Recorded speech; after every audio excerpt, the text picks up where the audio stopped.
Apakah kalian masih ingat tugas ini? Tugas terakhir pada pertemuan kita pada minggu yang lalu.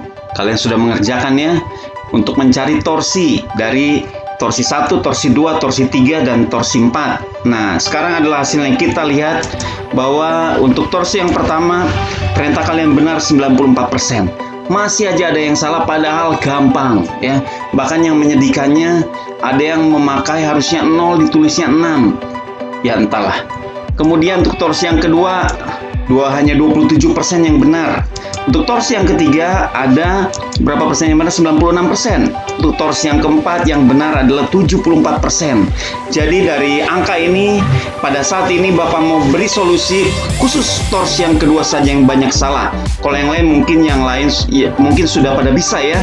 Nah, Bapak akan mencoba membuat solusi untuk torsi 2 yang miring ini. Ya 27% yang miring-miring ini memang masih banyak yang bingung ternyata. Meskipun yang miring yang satu ini cukup mudah ya, tapi miringnya ini 27% terlalu kecil. Bapak akan beri solusinya khusus untuk torsi yang kedua ini. Silakan cari tempat yang enak, silakan cari pakai earphone, kemudian nikmati solusi.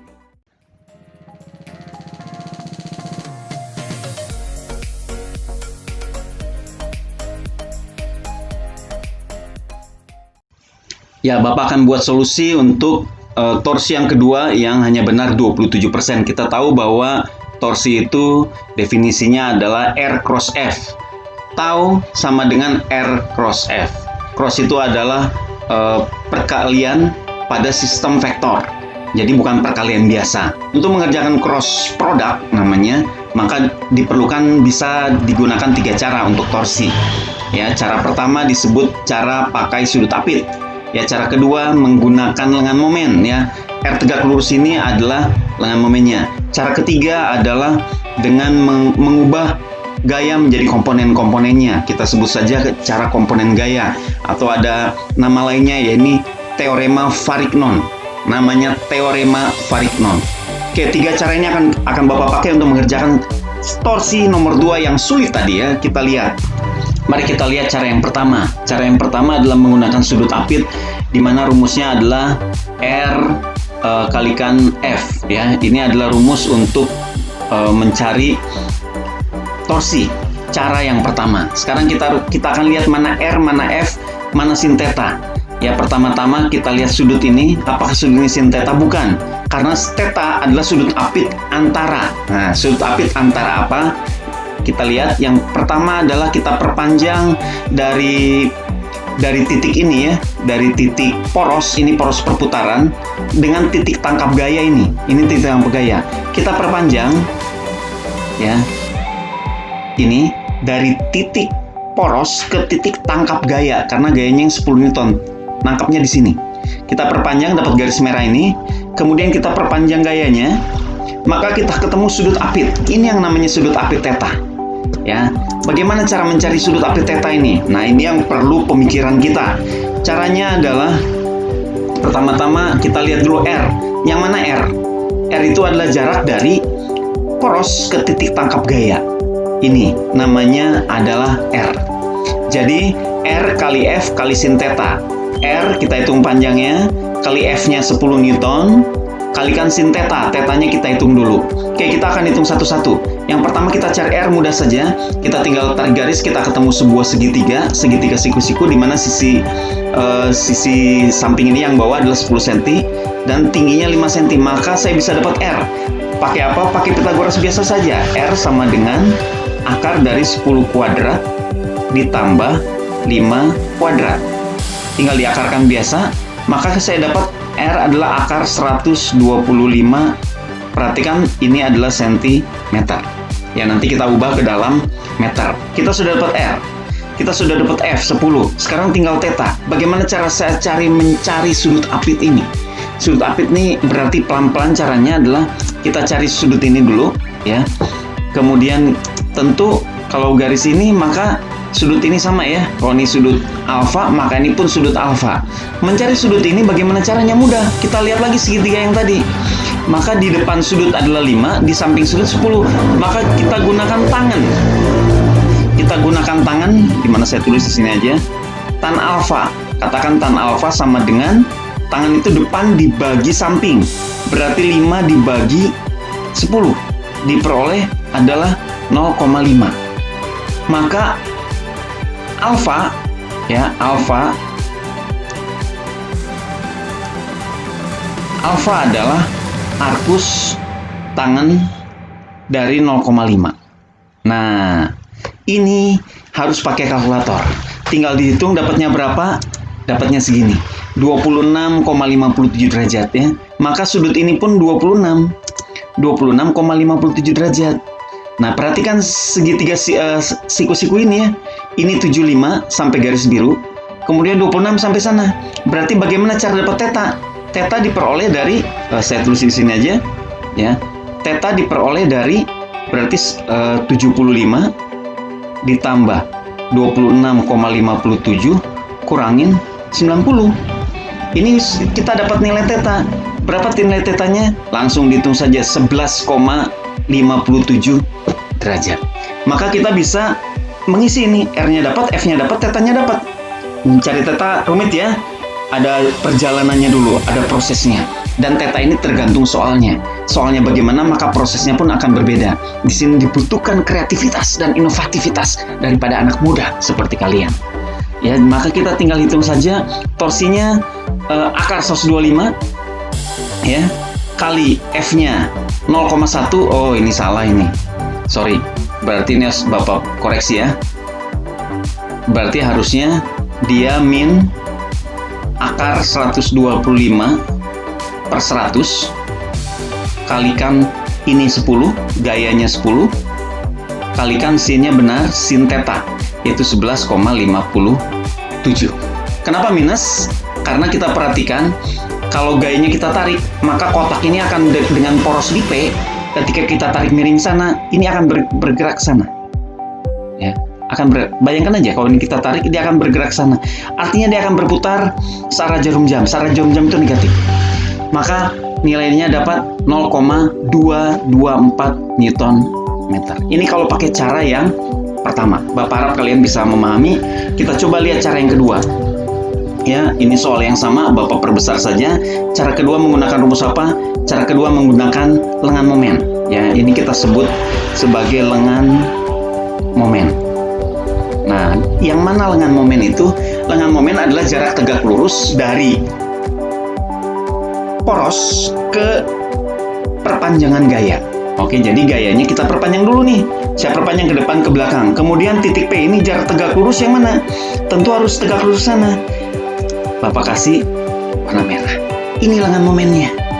Ini yang di sini. Kalau F-nya sih berapa? F-nya ya 10 ya. F-nya ini 10. Ini lengan momennya yang warna merah ini. Nah, sekarang bagaimana cara kita cari lengan momen? Ini butuh kreativitas dan inovatif dari anak muda seperti kalian. Kita lihat ya caranya. Mungkin agak rumit, tidak apa-apa. Kita perbesar ya, supaya garisnya tidak numpuk-numpuk. Langkah pertama, perhatikan bahwa sudut ini sama dengan 75. Ya, jelas ini sudut bertolak belakang ya.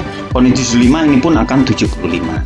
Kemudian, perhatikan ini sudut berseberangan. Berarti sudut ini pun adalah 75 derajat. Kemudian saya tarik garis dari titik ini nih.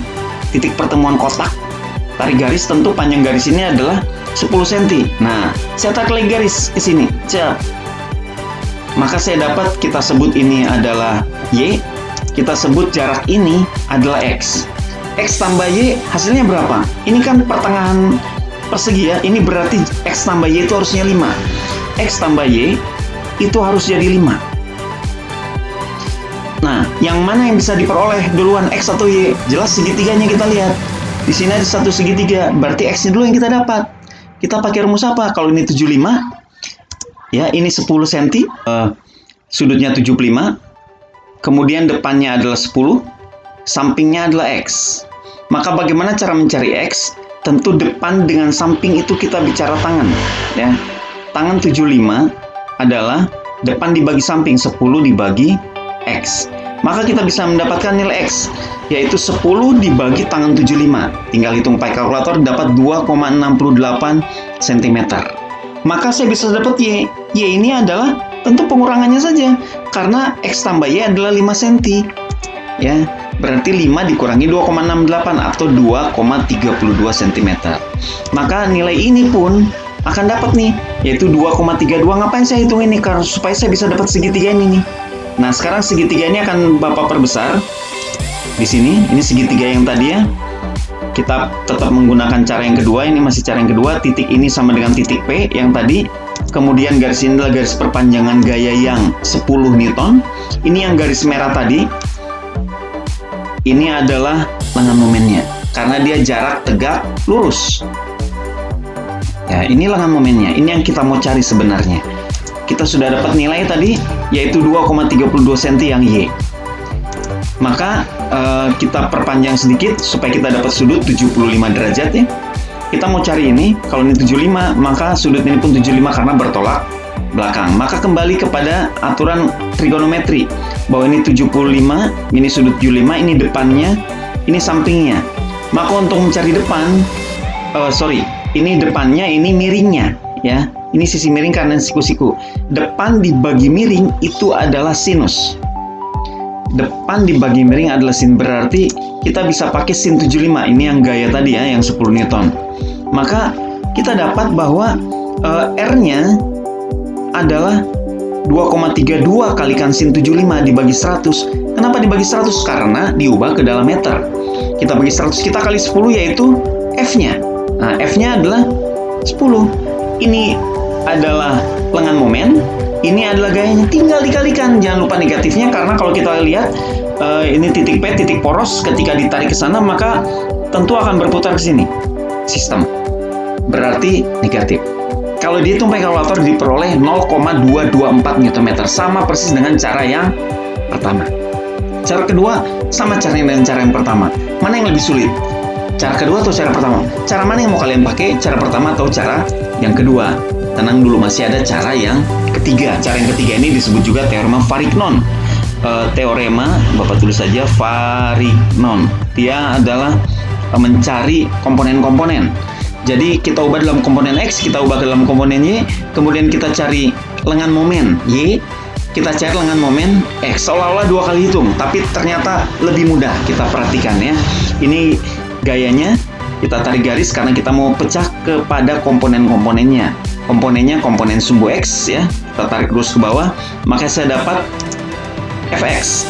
Kemudian untuk sumbu Y saya tarik komponen ke samping sini, maka saya dapat Fy. Fx adalah F sin 75 karena ini sudutnya 75 di sini.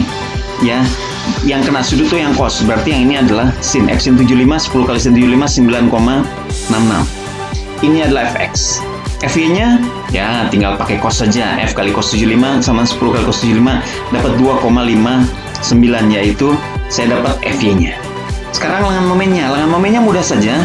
Kita perpanjang Fx, maka saya dapat lengan momen ini. Nah, ini dia lengan momennya.